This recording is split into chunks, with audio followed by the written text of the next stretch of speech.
Okay, we are Alterna Comics. Welcome back to Newsprint. Real quick, how many of you guys are actually reading Alterna Comics right now? What are you reading? Tinseltown. All right. All right. Cool. Right. Thank you for your support. How's the Wondercon going? Everybody good? All right. So, first off, I want to real quick talk about Alterna. They began publishing books in the newsprint format last year, 2017.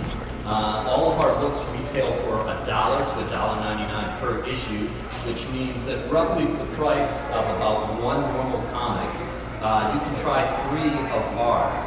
And to quote our founder, leader, Peter Simetti, I strongly believe that comics are for everyone, and that by keeping comics affordable and enjoyable, more people will be able to enjoy the hobby that has meant so much to so many of us for such a long time.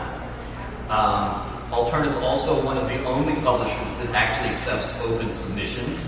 I know some of them say that they do, but I'm living testimony to the fact that they actually do. They also publish a number of anthologies every year, and they are including a new newsprint format book called Came Out on a Wednesday that you can submit to as well. So the format of this panel, we're going to meet the guys, talk about how they became writers, how they hooked up with Alterna, talk about their books, what they're doing in the future, why newsprint, and then we're going to open up to questions. And anybody that asks a question gets some free comics. Okay? All right, so let's get started. To my far left is writer Terry Mayo, who does The Wicked Righteous. Writer Jordan Hart, who does Doppelgänger.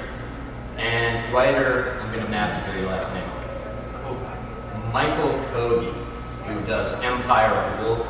I am David Lucarelli. I write Tinseltown for Alterna. So, first off, Terry, tell us how you hooked up with Alterna. My beginning with Alterna was a little bit different than other publishers I've worked with. The same thing with sitting in submissions and waiting for them for months and never get a response. But with Alterna, with Peter, he kind of, I think it was the same week, about the same day. And he got back a hold of me and was like, hey, we just saw your pitch before you decide who you want to go with, just kind of, give me my spiel. So at the time, he wasn't talking about doing the newsprint, he was talking about just a graphic novel. As we got through issue 2, 3 on Comicsology, that's when we decided to do it. So it was a quick turnaround.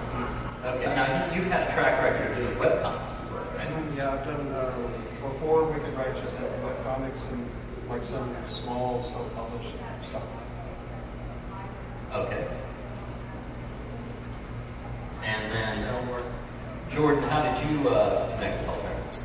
The same exact way, blind submission.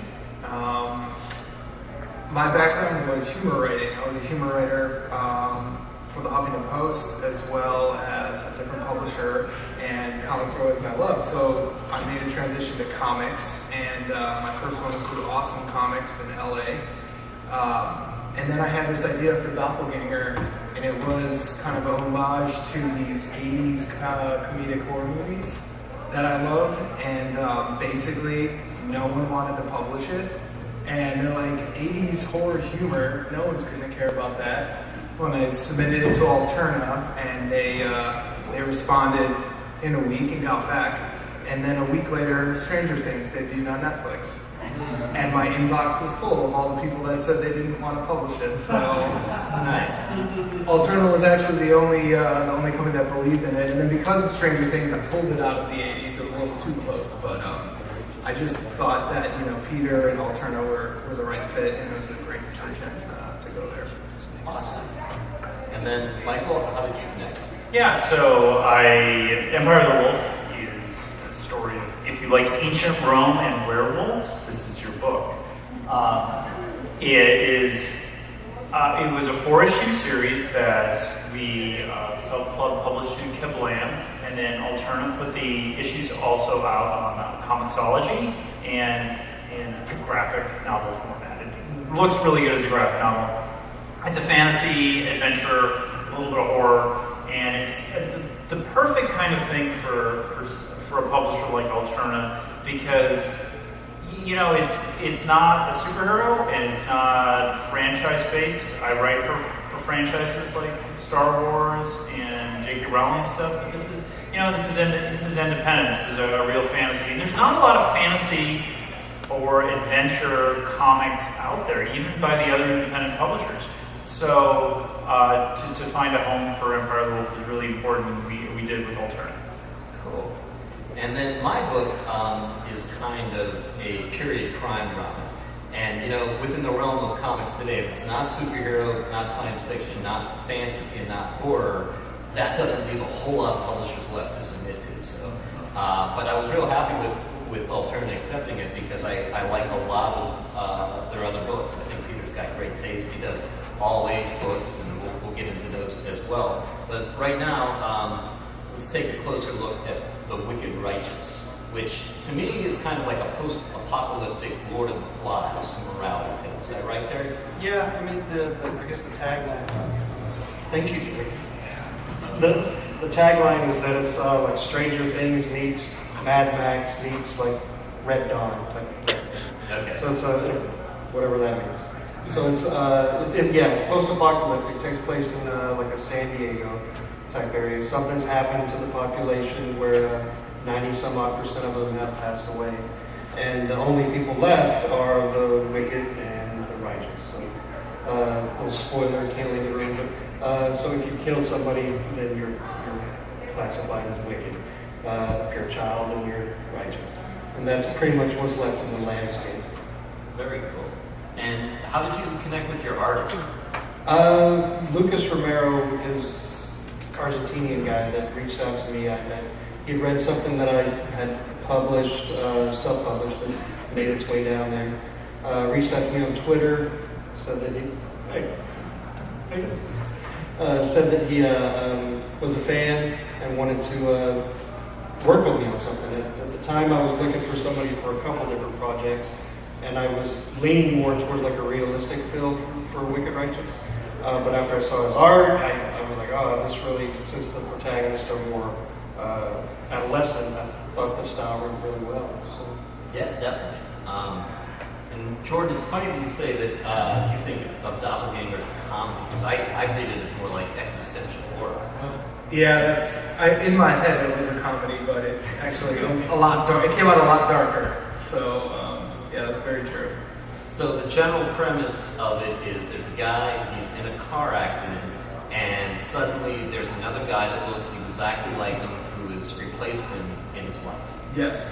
Did you see somebody that looked like you? Where'd you come up with the germ of the idea? I'm always a fan of anything supernatural, and the concept of seeing your doppelganger is always an omen for your impending death, like through all the cultures. So that was something that really creeped me out. So I was trying not to see anyone that looked at me. That was Very Twin Peaksy. I know, it was weird. And then I just was reading about, I had a mythology book, and I saw this line that the Egyptians believed in doppelgangers, but their thought was that the doppelganger not only copied your appearance, it copied all of your memories. Right. And I thought that was something really cool, and there was some kind of story there. So.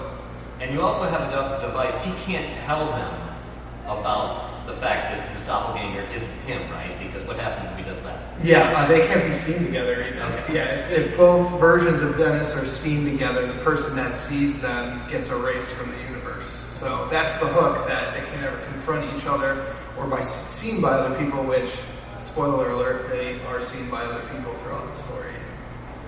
Adds to the premise.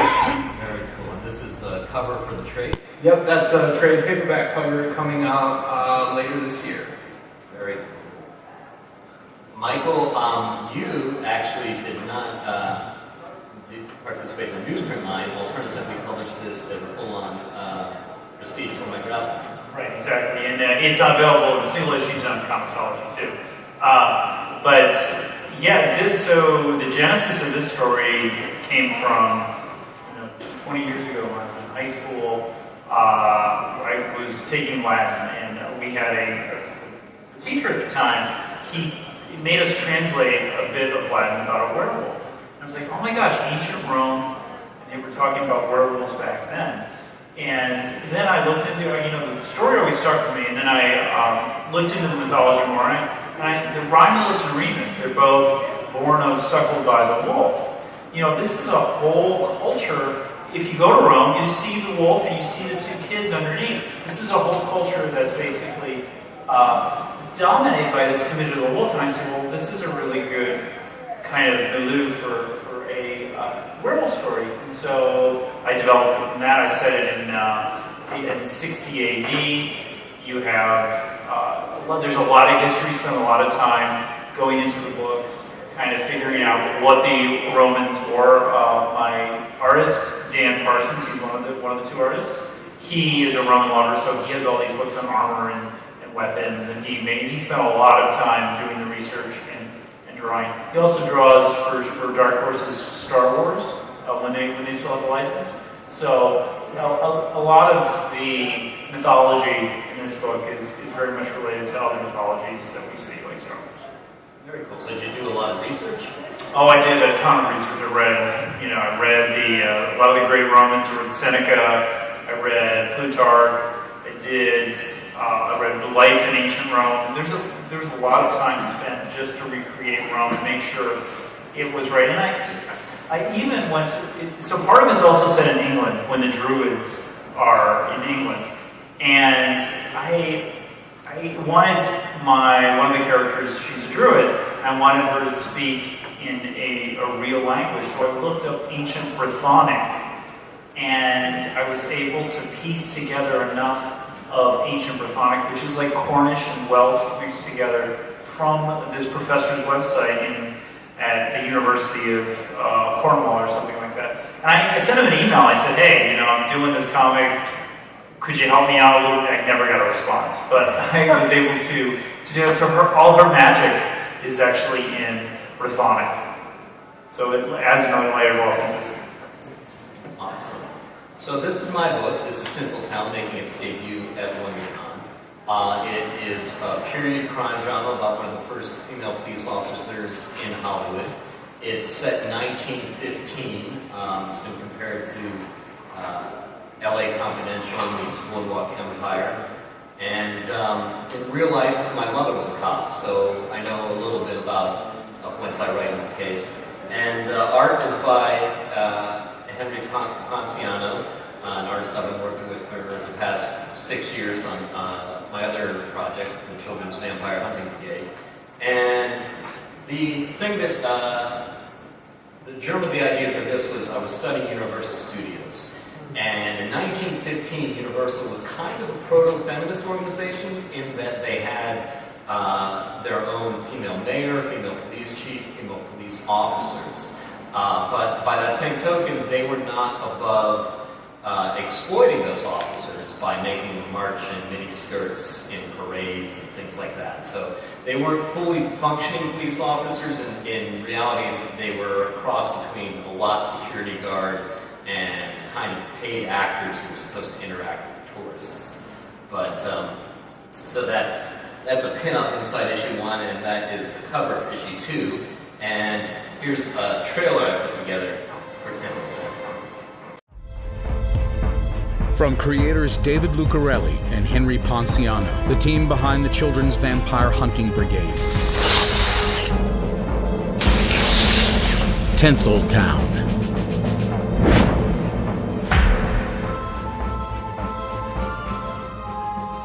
I was born in 1894. My father was an officer for the LAPD. The last time I saw him, I was 15 years old. He and his partner were out on patrol when he was shot and killed in no man's land. All I've ever wanted was to be a cop, but the LAPD wasn't hiring, and Utopia Studios was. Turn around. Like this? Uh-huh. How much do you weigh? 120 pounds. Are you married? No, ma'am. But why would that... Go through that door and introduce yourself to Mr. Coldwell. Next. What's the story with that one? She's a little confused, but we'll give her a shot. Confused, huh? That's just how I like them. Hello? You here for your costume? For my uniform. Oh, honey, round here it's about the same thing. What do you think? It's a bit tight, isn't it? Mr. Coldwell believes in giving the people what they want. Don't forget these. Don't I need some training or... The club's easy. You hit people with it. The gun's just for show. For show? Welcome to Hollywood, honey. I don't know if I can do this, Frankie. Sure you can, Abby. You're tough, and we're in the picture biz. Why, a lot of people would kill to be where we are. I had no idea how right he was. Tinseltown. She was a cop in the early days of Hollywood, in a town where nothing was what it seemed. Tinseltown #1, pre-order today. Coming in March from Alterna. So that's available at Creators Edge Press, SPO1, and if you buy it at the time, you get a free poster with that as well. So I don't know about you guys, I really like the newsprint format, because I'm old enough to remember when all comics looked like that, you know, aside from a few prestige books and whatnot, but there's something about the muted colors and the way that it holds in your hand that I think is great. And, you know, I called probably 200 plus comic book shops to let them know about this title. And I gotta say that most of the people that I talked to, most of the retailers were really enthusiastic about the Alterna brand. Is that the same thing you guys have found? Yeah, I did. I'm still distracted. I want my own trailer now. I know. I have one more too to show you. Thought you were going to surprise us all with our own trailer. Yeah, I call quite a bit of shops. Pretty much every shop in the back of the magazine, each issue of Alterna, they have a rundown of all the shops that carry the books. I call a big percentage of those, all of them in California that I can find, all of them in Texas. Anywhere that I thought that I could have some sort of reach, I call. I mean, as long as they were answering, they were enthusiastic. Yeah, I had like maybe out of 200 plus phone calls, I had 2 people hang up on me and be rude. But That's pretty good. You know, that's pretty good. Yeah, that's right? great. I mean, I literally had some people that like read the book and just, you know, wrote me long letters about how much they liked it and how like excited they were to carry it and how they were going to push it at the store. And I was like, oh wow. So that like more than made up for it. By the way, before I forget, the reason why this trailer is so good is because of the music, and we have the guy that composed the music, David Rankle, in the audience right here. So thank you. Thank you. So for Empire of the Wolf, you were considering doing it in newsprint format, and Peter said that he just wanted to do his graphic novel. For the moment, you see, so because we have one, see. This is, if people are into independent comics and creating independent comics, you go through the different stages of releasing the book, single issues, and then you put actually digital first now is what a lot of people do. And single issues, newsprint, or regular, and then you kind of wax out that market. Then you go to finally the graphic novel format where you collect everything. And since we already have the graphic novel format, do you go back to newsprint? I mean, do people want single issues? It's a good choice. We still have a lot of graphic novels available. So, I think Alterna has published 100 books while they've been around, and they have like 60 still in print. So that's yeah.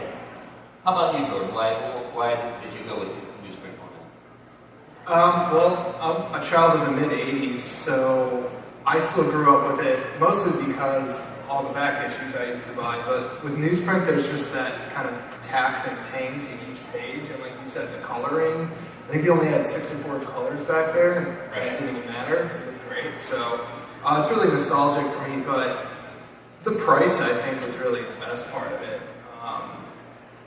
When I grew up, I used to, you know, save for weeks just to buy a comic. I mean, I used to gather aluminum cans, my mother watched, dumpster dive for cans, and go cash them out and buy comics. And I feel like today, at $3.99 to $4.99, you need a lot of cans. But for $1.50, you could that's 15 cans here in California. That's manageable. So. You could buy a whole series for $5. Totally. Even $6. So it does have that. I mean, it feels so 1984. Right, like not Orwell book, I'm talking about the year. But when you open those pages and they stick together a little bit, and that texture is something quite like it. What's funny is I remember reading an article saying that we couldn't go back to newsprint even if we wanted to because nature printing presses today, and it would actually be more expensive to print on newsprint than the high quality presses. And it turns out Peter found a way to do it. So God bless him. Now, Jordan, you've got a new project coming out following Doppelgänger called Emergence. Yeah, that's What's up? So Alterna is going to start a new anthology called It Came Out on a Wednesday, which I believe June is the first one. And it's going to be full of short stories, interviews, just a whole bunch of awesome in it. So Emergence was an idea I had that I really couldn't figure it out. I had it a couple years ago, so I emailed Peter and I said, "Are you looking for any short stories?" He said he was, so I turned it into a 12-page short story. So there's a theory that the Bermuda Triangle is only one of 12 portals on the planet. So this story asks the question, what if everything that went missing through the portals all started coming back? So the door reversed and everything that went away came through. The hidden hook of it is that the governments of the world figured out how to use the portals and were using them as dumping grounds for nuclear waste and all their failed experiments. And now all that top secret stuff is coming back too. So it's kind of just a heavy sci-fi story that kind of tees up a bigger idea that may come in the future. And Terry, you've got a new project you're working on simultaneously with The Wicked Righteous, but that's from a new publisher. So why don't you tell a little bit about the project and the publisher? Right. At the same time I pitched The Wicked Righteous, I pitched something called Disposable Legends to a publisher named called Teapot out of the UK. But yeah, there's some big projects that are coming up for the Teapot this year. They've been doing mostly graphic novels and trades in the UK. They come over here, they'll do like Emerald City, New York, Toronto, whatnot. And this year they're putting out more Diamond monthly issues. So mine, a guy named Michael Gordon, and another guy who hasn't been named yet, are putting out a book later this year, late summer. But mine is Disposable Legends. It's more of a sci-fi action adventure. Cloning is legal, and misadventure happens. Cool. And what kind of people are they telling? They dug up old bones of like people like, let's say, like Muhammad Ali and Bruce Lee, and they put them in a match on live television and watch them fight to the death. That kind of thing. But I paid to see that. I paid to see that. So Michael, what is your next project? Yeah, I'm working on a comic book series called Brothers of Baker Street, and it's Sherlock Holmes's other brothers. We know Mycroft, but I created another brother who's in America, who's basically an Indiana Jones type of character, who finds out that Sherlock in the first issue has died, and he has to come back to London to kind of solve the mystery of Sherlock Holmes' death. And I take the mythology of Sherlock Holmes and his actual death on the Reichenbach Falls, if you guys know the story at all. And I kind of weave in a supernatural story within there about vampires, a lot of crazy beasts from European mythology that you don't normally hear. The taxelworm, which is a Swiss creature that's basically this cat-like fish that is in one of the mountains. So yeah, a lot of fun, a lot of research again, and a lot of fun to just go back to the world of Victorian England and kind of relive a story in that. And what's great is Dan Parsons, the artist of Empire Wolf, is he's also doing the art, but he's doing it hand-painted style. So what he'll do is he'll take the page, he'll draw the action. I just got an email from him today. He said, "Hey, there's a lot of action on these pages. What can I do?" Because as writers, we're always trying to tell more than we probably can on a page. It's one of the skills of being a comic book writer is to succinctly say what you need on a specific page within 5 panels. Because when you start to get it beyond 5 panels, it gets very difficult for the artist. So he'll take that, he'll do a layout, and then he'll do a pencil, then he'll go full page for the pencil. Then he will ink it, and then he will paint it, okay, black and white with watercolors, and then he'll go in and color it in the computer. So there's this like 6-step process of making a page, but it's really beautiful pages.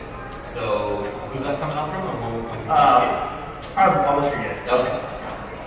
Well, that sounds exciting. So my next project is the Children's Vampire Hunting Brigade All Souls Day.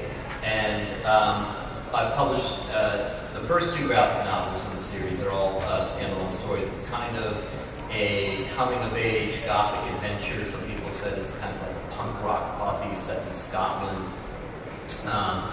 The series was inspired by something called the Gorbals Vampire Incident. So in real life, in Scotland in the 1950s, hundreds of school kids went looking for vampires from the graveyard. And it was considered mass hysteria. They blamed it actually on comic books at the time. And they used it as a pretext to ban the import of American horror comics into the UK. In our book, some of them find what they're looking for. And they formed the brigade. Half-century later, there's a couple of juvenile delinquents that are drinking in that graveyard the night that the vampires come back. And they unwittingly end up becoming newest members of the brigade. So, real quick, I will show you the trailer for the Children's Vampire Hunting Brigade.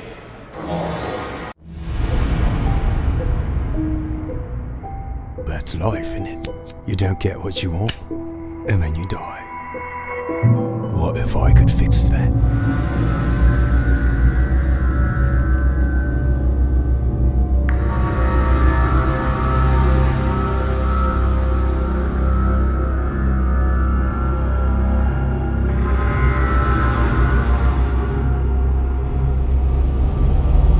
No, it can't be. We killed you. You're dead. Yes.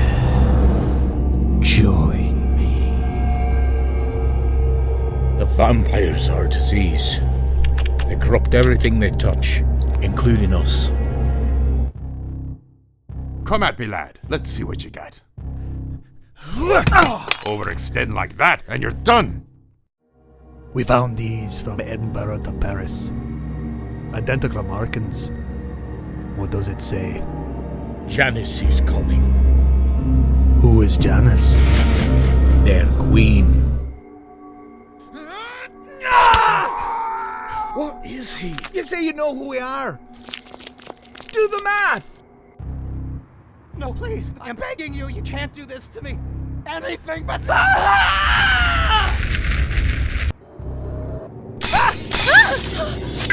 Lucy!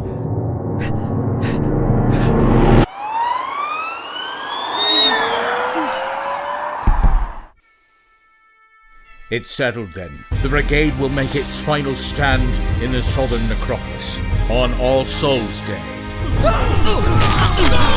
The Children's Vampire Hunting Brigade All Souls Day. Kickstarter, March 20th through April 30th. Yeah, so we just went live earlier this week, and if you back your Kickstarter now, you can get an exclusive poster at SV01. So that's pretty much who we are and what we got going on. I guess we should open it up to some questions. And if you ask a question, you get some free comments. How does the lower price of the comics affect the royalties that the writers and artists get? Well, my comic's coming out next week, so I haven't paid yet. But maybe you guys can take that. Well, it cuts it in half, the royalty. So the cheaper price just cuts down the profit margin for us. But at the same time, at least I can tell from Doppelgänger, the lower price is selling 2 or 3 times more than what a full price comic would. So it actually is more profitable for me. Yeah, I mean, same thing for me. The split with Alterna is really nice as well. I don't know if Peter wants to tell us what that is, but it's a really nice split. It's better than any other offer that I had at the time. And like Jordan said, I've sold more than I think that I probably would have if I put out like $4, $5 book of the same material. We all give our quarterly assessments back. And my last one, number 1 came out in August, I think, of last year, and in December it was still selling 1,000 plus copies a month. So I was still hitting the road for that. I mean, I'm still doing really good with the 150 margins. And the other thing is but it's on Newsprint, it's also distributed through newsstands, and not many comics are. So you have additional sales that you pick up through newsstands to make up for that. And are there any other questions?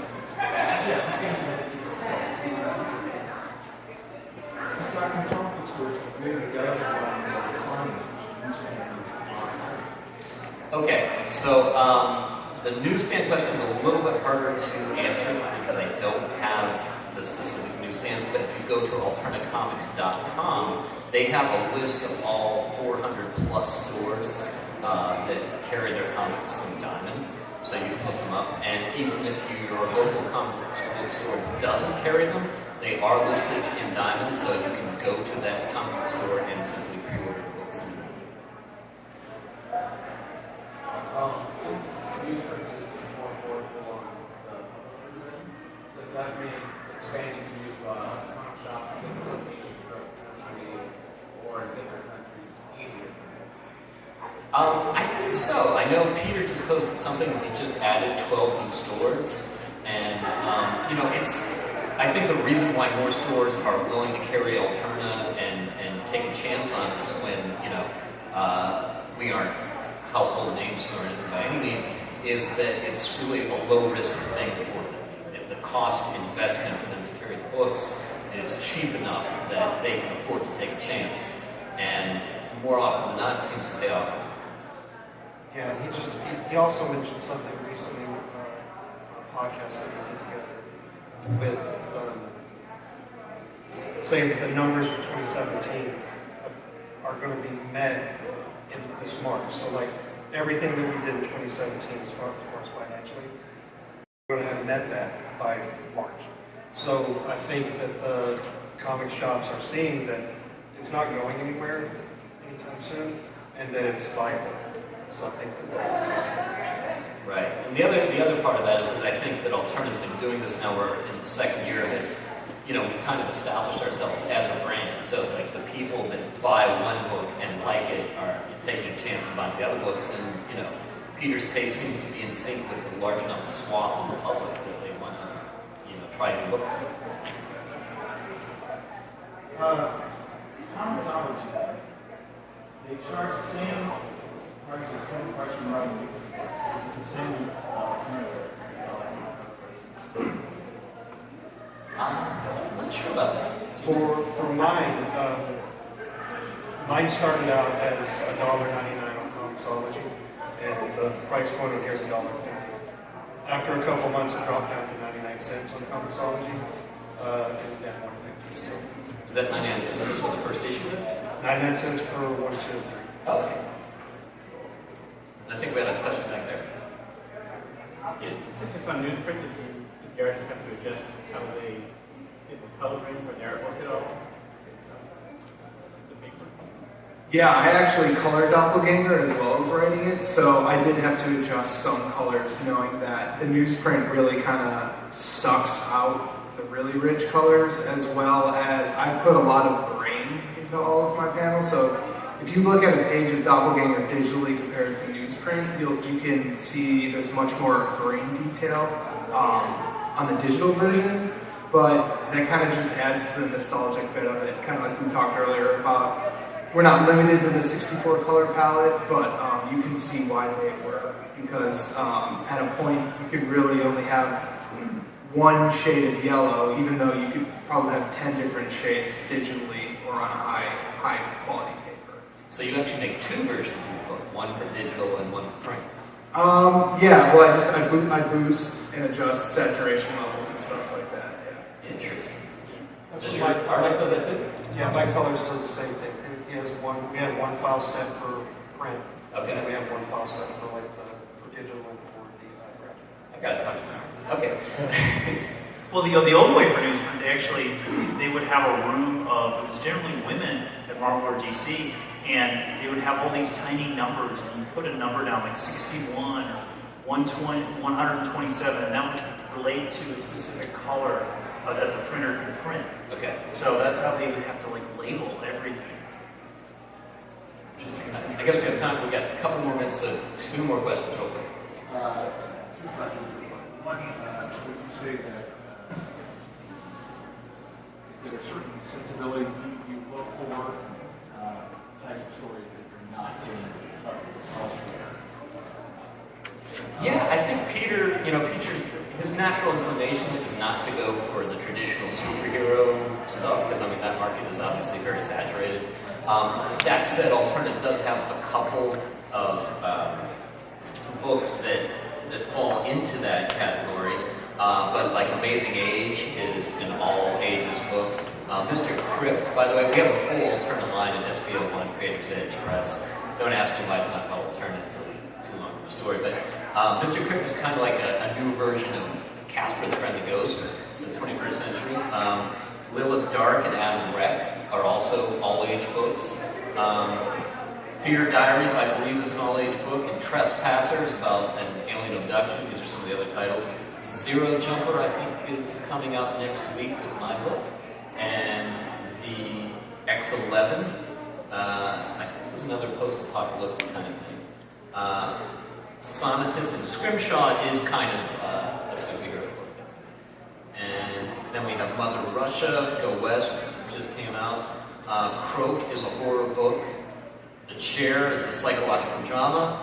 And that has actually been, Peter wrote that one, that's actually been made into a movie that you can get on DVD.